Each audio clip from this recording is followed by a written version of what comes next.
এই মুহূর্তে বাংলাদেশ ফুটবলের সবচেয়ে আলোচিত নাম হামজা দেওয়ান চৌধুরী। আর কিছুক্ষণের মধ্যেই সিলেট এসে পৌঁছাবেন। তাকে বরণ করতে আসলে সিলেটে যে ফুটবল প্রেমীরা আছেন তারা জড়ো হয়েছেন। আমরা যেমনটি জানি কিছুক্ষণের মধ্যেই সিলেট উসমানিয়া আন্তর্জাতিক বিমানবন্দরে এসে পৌঁছাবেন হামজা চৌধুরী। হামজা চৌধুরীকে বরণ করতে কিন্তু বাফুফের বেশ কিছু কর্মকর্তা রয়েছেন এখানে, এবং একই সাথে কিন্তু বেশ কিছু ফুটবল সমর্থকও রয়েছেন। আমরা একটু কথা বলার চেষ্টা করব এখানকার যারা দর্শক আছে তাদের কাছ থেকে।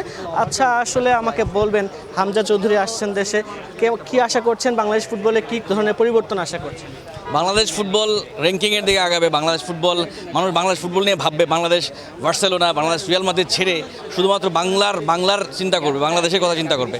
বাংলাদেশের ফুটবলের যে ক্রেজ, এটা অন্য লেভেলের। যেন আমরা ব্রেস্টের সময় যে ফুটবল নিয়ে কাজ করছিলাম এটা আমরা দেখছিলাম, লাইক গ্রামে গঞ্জে, সুনামগঞ্জ বা আমরা সুনামগঞ্জে যত মাঠঘাট দেখেছি, যে ফুটবলের যে ক্রেজ এটা টোটালি এখন ন্যাশনাল পর্যায়ে যাবে, ইন্টারন্যাশনাল পর্যায়ে যাবে ইনশাল্লাহ, এটা আমরা আশা করতেছি। কোন জায়গা থেকে এসেছেন এবং হামজা চৌধুরীর কাছ থেকে আসলে কী আশা করছেন? আগামীতে 25 তারিখ মাঠে নামবেন এবং ইন্ডিয়ার বিপক্ষে আসলে কী ফলাফল আশা করছেন? আমি আসলে সুনামগঞ্জ থেকে এসেছি। সো হামজা চৌধুরী থেকে আমাদের প্রত্যাশা অনেক। হামজা চৌধুরী আমাদের অপেক্ষা তো আসলে 1-2 বছর না, আমাদের প্রত্যাশা অলমোস্ট 5 ইয়ার। আমরা 2020 সাল থেকে তাকে চিনি। 2020 সাল থেকে আমাদের মনের ভিতরে একটা ছিল যে সে আসবে। সো নারীর টানে সে আসতেছে, দেশের টানে, মাতৃভূমির টানে। তো বাংলাদেশের বিপক্ষে, ভারতের বিপক্ষে যে ম্যাচ আছে, আমরা আশা করি আমরা ওই ম্যাচে জয় নিয়ে আসতে পারবো।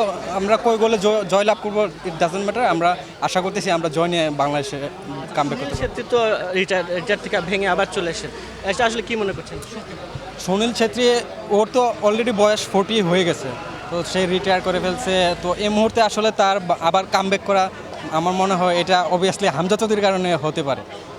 যেমনটি আপনারা শুনছিলেন, সিলেটে আসলে হামজা চৌধুরীকে বরণ করতে দর্শকদের মধ্যে উন্মাদনা রয়েছে। একই সাথে তারা যেটি বলছেন, হামজা চৌধুরী বাংলাদেশ ফুটবলে যোগদানের মাধ্যমে দেশের ফুটবল অনেকটা এগিয়ে যাবে। সব মিলে এই ছিল আমার কাছে সর্বশেষ খবর। হামজা চৌধুরী আসলে পরবর্তীতে আরও খবর জানানোর চেষ্টা করব।